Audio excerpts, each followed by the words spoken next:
Hello everyone and welcome to 4 Kilobyte Shorts Let's Learn, I suppose. That's what we're going to call this today. So, I've been seeing a lot of stuff on other retro YouTube channels where they're talking about how to record from DOS. They're like, hey, you want to record from DOS? I want to record from DOS, let's do that. For a while there I wanted to as well, and when I wanted to, all I did was I used DOSBox or ScumVM, which works with a lot of games, but there are some games that just tank out on you and it's not going to work. Plus, the emulation isn't that great. If you do have a DOS machine sitting around, you say, how can I get video and audio from the original equipment onto my modern recording PC without having any issues?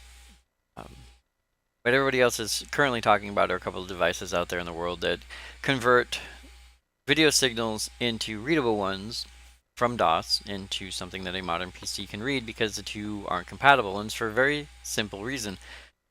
Most DOS games and most of DOS programs run at 70 hertz.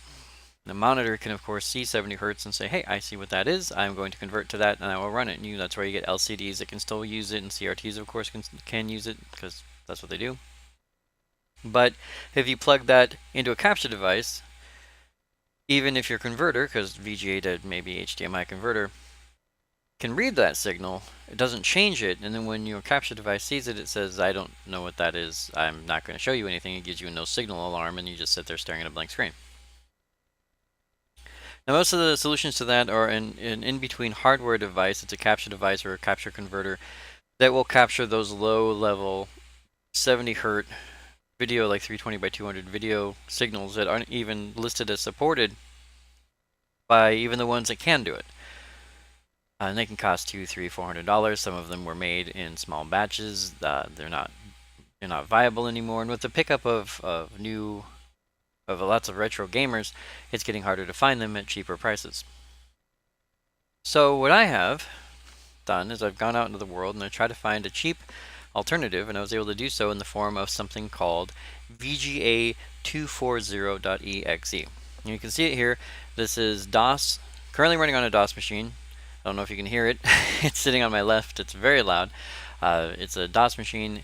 It's running some components of FreeDOS. I know you can see there it says Cute Mouse version 2.1 beta 4 for FreeDOS, but it is not FreeDOS. If we go to version, we have MS-DOS version 6.22. This is MS-DOS running on, it's not a 486. It's an AMD K6 2 or 3 400 megahertz, so more of a Windows 95 98 machine, but it's only running DOS. I boosted DOS and that's where it sits. And as you can see, I have a CD-ROM device, I have a couple other things running, I have a Sound Blaster running, I have things going like that. Now if you look, what VGA240 does is it changes part of the memory address and alters the video modes to force them into 60 hertz. It takes about 24K of RAM. And my capture card can see this just fine. It's running through a converter, a pass-through converter, which changes the VGA signal into an HDMI signal.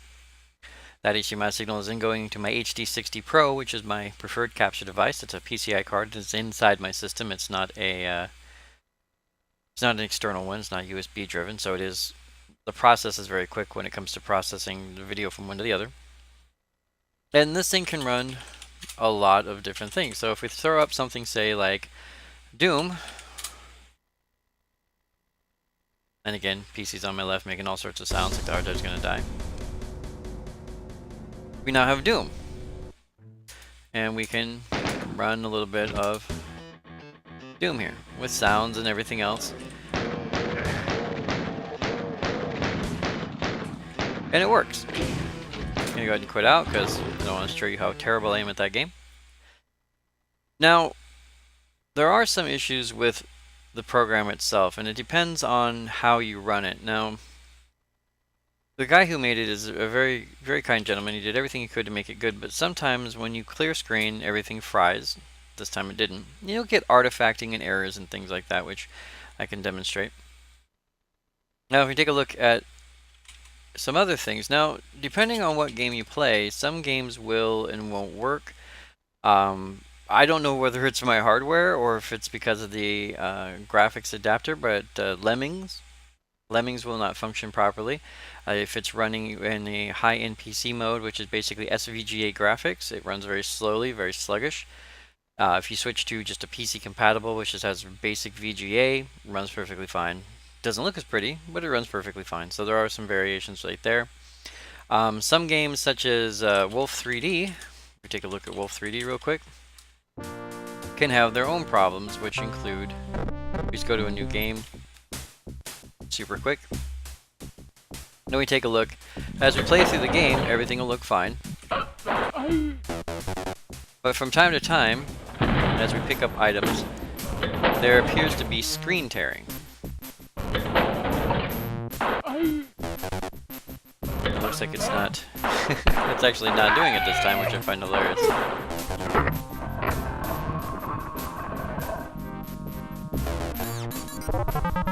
Okay, there's a little bit of screen tearing. There's a room up ahead with a rather large amount of money in it, and I find that that's usually when it starts. There it goes. Alright.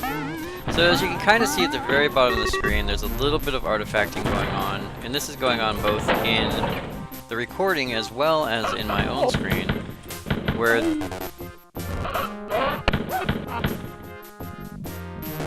each time I pick something up, some of the items tend to flop out on me. So take a quick look here. And it's not constant, and it's not horribly game-breaking, but it is a quality issue that I'm certain that hardware could easily fix, since this is running in software and so on and so forth. So if we quit out of there, one other variation. There's one last thing I want to show you. Now, as we saw before, this does take up about 24K of RAM, which a lot of people will say, well, I don't, DOS games require a lot of memory management. How am I supposed to get a sound driver to work? How am I supposed to get a mouse driver to work, or CD driver to work, and run something that's chewing up 24K of RAM? Well, that's where a couple of other items come from. As I said, with FreeDOS, Qt Mouse, which is the mouse driver, is a modern-day mouse program. It runs the mouse driver, but the great part about it is it uses up less memory, specifically designed to hold less memory. So Qt Mouse is an option. Instead of using the standard DOS mouse driver, you use Qt Mouse, lowers the amount of memory it takes. There's a program out there called DOSMax.exe. That one allows the system to basically shove as much information up into extended memory as it possibly can. And with all that installed and running, including CD-ROM support, because if I go over to E, I believe I have my Duke CD in here, so it's going to take a minute to read the CD-ROM drive. So if you take a look, we have Duke Nukem CD in here. At least you can't tell that's what it is from here, but that's exactly what it is. So you have the CD-ROM drive works perfectly, and if we take a look at our memory, I'm currently looking at 619K of RAM. Currently, the largest game that I have that runs on this machine is a game called Dreamweb, which takes 590K. And it runs off a CD, so it has CD support for music and sound and voicing and things like that. It requires a sound card, requires a mouse, won't even start without a mouse, so it requires all the peripherals, and it requires 590K, and that is insane. But here we are with just a couple extra programs, Qt Mouse, DOSMax. Instead of like 540, 501, down in the 500s, you're now looking at 619K of RAM. It can go a little higher if I dumped out, say, the CD-ROM drive. Maybe I'm playing a floppy drive and I don't need a CD game. I can kick it up a little bit. But you're not going to need much more than that. And so the whole thing does run. It does work. There are some glitches here and there that can occur. As you saw with Wolf 3D, there's a little bit of bugginess there. If we head over to our desktop area here, let me take a quick look. What you're looking for is a location to find this is going to be here at John Campbell's DOS library, DOSLib. The URL that's at the top there will be put into the description below. And on top of that, I wanted to show this very specifically because there's actually something very important here that you will be confused. I was confused about, so I'm assuming you'll be confused about. And what it is when you download this at 7.69 megabytes, you're like, well, that's a huge file. Well, the problem is that's the entire DOS library. That's every program, every mod, everything he's ever made for DOS, and it's going to be a little bit confusing. So what you're actually looking for, I'll delete all the extension here, is when you open up the tar file, and it is a tar file, so you're going to want to use 7-zip. You're going to want to look under DOSLib HW VGA Now, I went with DOS 86S. At the very bottom, you see VGA 240 exec. That's the one I went with. But if you look at his listing, he has 386F for a 386 machine, 86 for x86 machines, and then he's got CHLMS and T.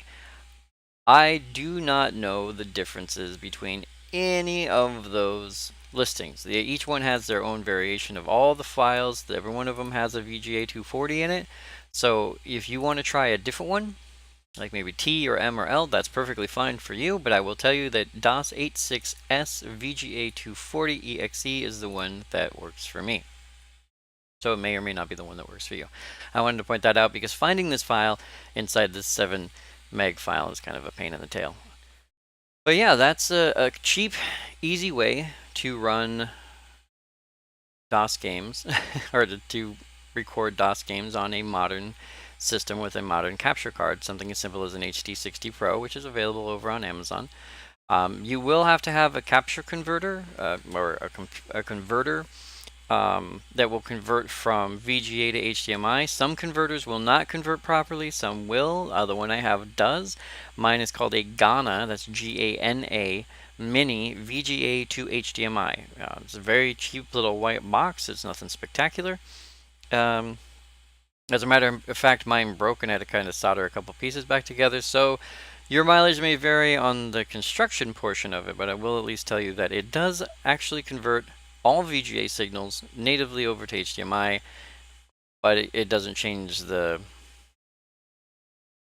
refresh rate, so therefore the HD60 Pro can't pick it up, which is where VGA 240 comes in.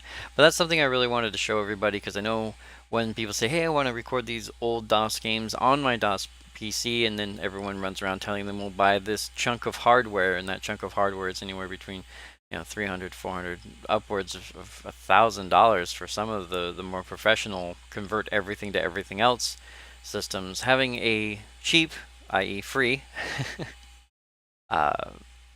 software version that works and works well and is very stable for most of the games I've tried it on is much better than the alternative, which is just hoping for the best.